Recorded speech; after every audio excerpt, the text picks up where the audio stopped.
Hello everyone, it's Gigabeef here, and today we're looking at yet another gun build. This guy took the wrath of an underhanded VOG 25 on customs, and unfortunately some stuff on his gun is good and some is not. So let's go and break it down.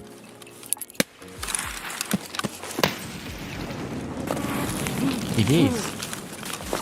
Alright, so for full disclosure, the person who I killed here was level 36, which is just into the level 4 traders, being Jaeger and Prapor, but none of the others. So the top level components were not actually able to be bought by this player, except for things off the flea market, of course.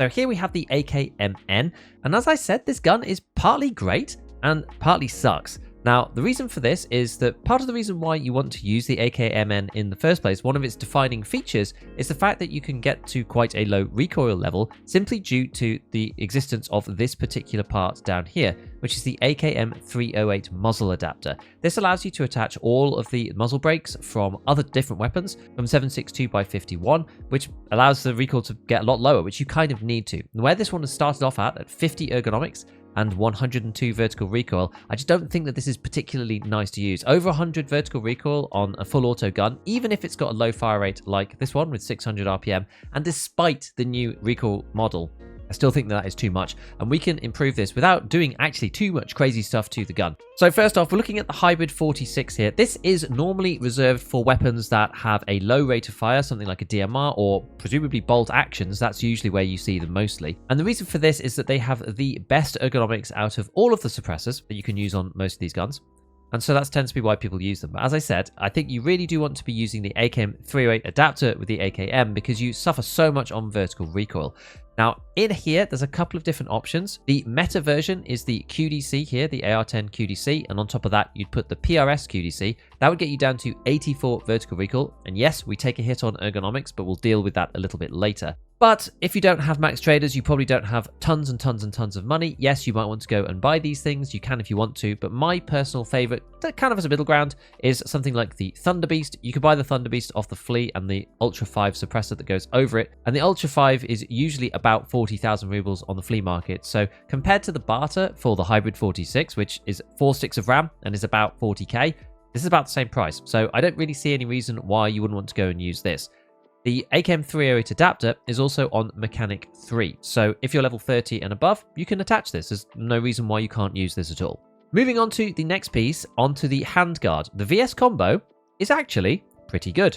There is only one better handguard really, which is the Troy full-length rail. This one you can only use at level 4 traders because the rail that goes underneath that allows you to attach foregrips is extremely expensive on the flea market usually, and it's locked to mechanic level 4. So this one is quite hard to use, so it is very slightly better on recoil. But in the new model, you could actually argue that the VS combo is better. Minus 4.5% recoil on this one versus minus 4 on here, but you get 4 more ergo, which is probably more impactful these days. So I actually think that this one, the VS combo, is probably alright. The white one is normally quite expensive, but you can get access to it on the flea market. Skier does sell it at level 4, but as we said, this person probably couldn't buy this. So presumably this has been picked up in raid somewhere, and this is a good handguard. Now, unfortunately, onto this handguard, they've put the RK1. I see lots and lots and lots and lots and lots of people use the RK1, and I really disagree with the use of this particular vertical foregrip.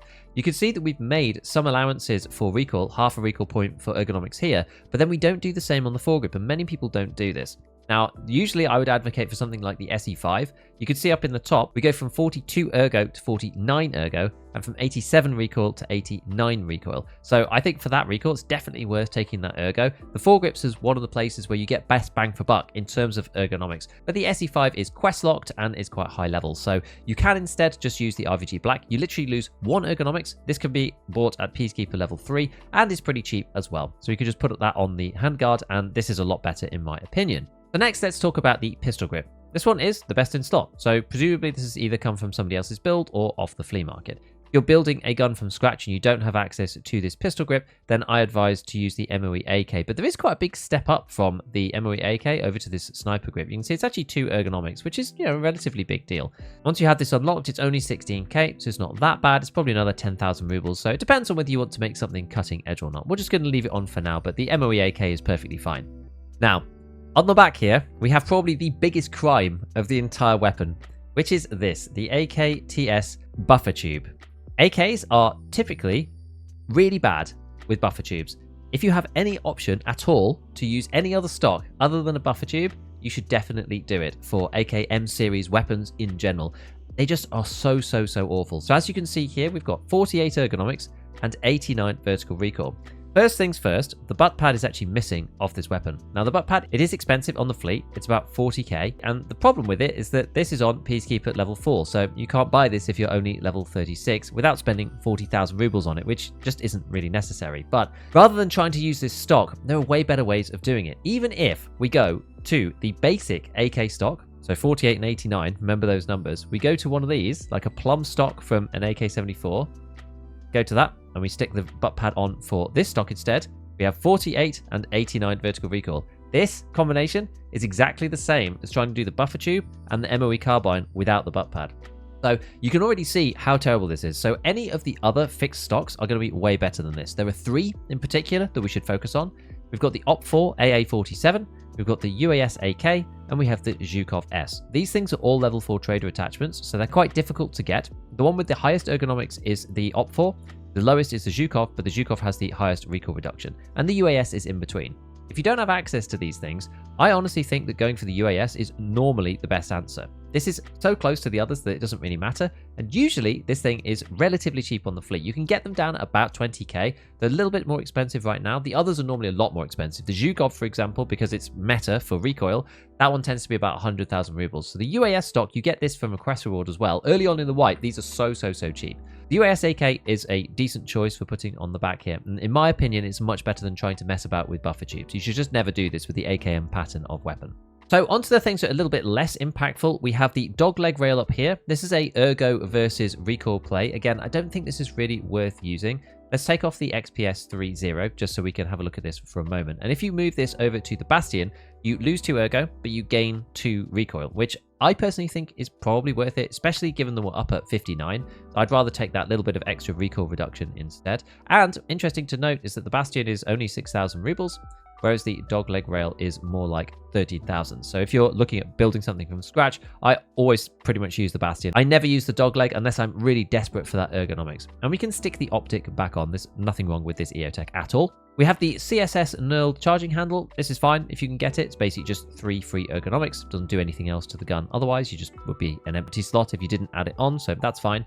And then we've got magazines. Now, mags for the AKs are kind of interesting. The Ultimag, I find the Ultimag very underwhelming. It does have this transparent panel, so when you check your magazine, it does tell you more accurately how many bullets you have in there. But in terms of the actual statistics, you just get -2 ergo, and that's about it. The one that I usually tend to buy, which I think is an unsung hero of the AK mags, is this AKMS aluminium mag. This one has slightly better ergo, actually gives you 1 extra, but you also get a load-unload speed modifier and a check speed modifier, so it's slightly faster to check the mag, and it's slightly faster to put bullets back inside as well.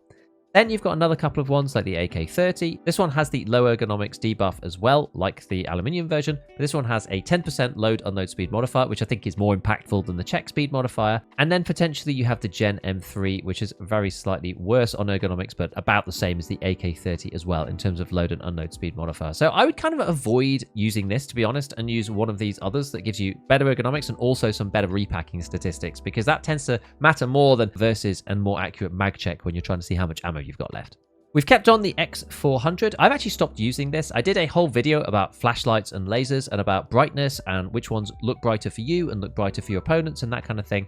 And the X400 ended up just not really coming out that well. Things like the WMX200 tended to be a little bit better, but obviously this one's got a combination of both a laser and a flashlight. So some people quite like to use it just for utility rather than anything else. So I think that's it for the overall gun build. This one now has 55 ergo and 81 vertical recoil, and we haven't done anything too crazy. We've not put on like meta parts or anything like that, but this is a big improvement on the 50 ergo that we had to start with and the 102 vertical recoil that we did to begin with as well, because that's just so much more. It really does make a big difference. I'll show you in the hideout what these two guns actually look like. The ADS speed is going to be extremely similar, but in terms of recoil, I really do think this one is a bit more controllable, and it's worth taking 20% off the recoil if you can without sacrificing anything else on the gun particularly. So there you have it, another gun build taken apart for the sake of education. So before you go, don't forget to check out the channel music on Spotify down in the description to help support what I do. Otherwise, as usual, a big shout out to all my patrons, and as always, have fun in your raids.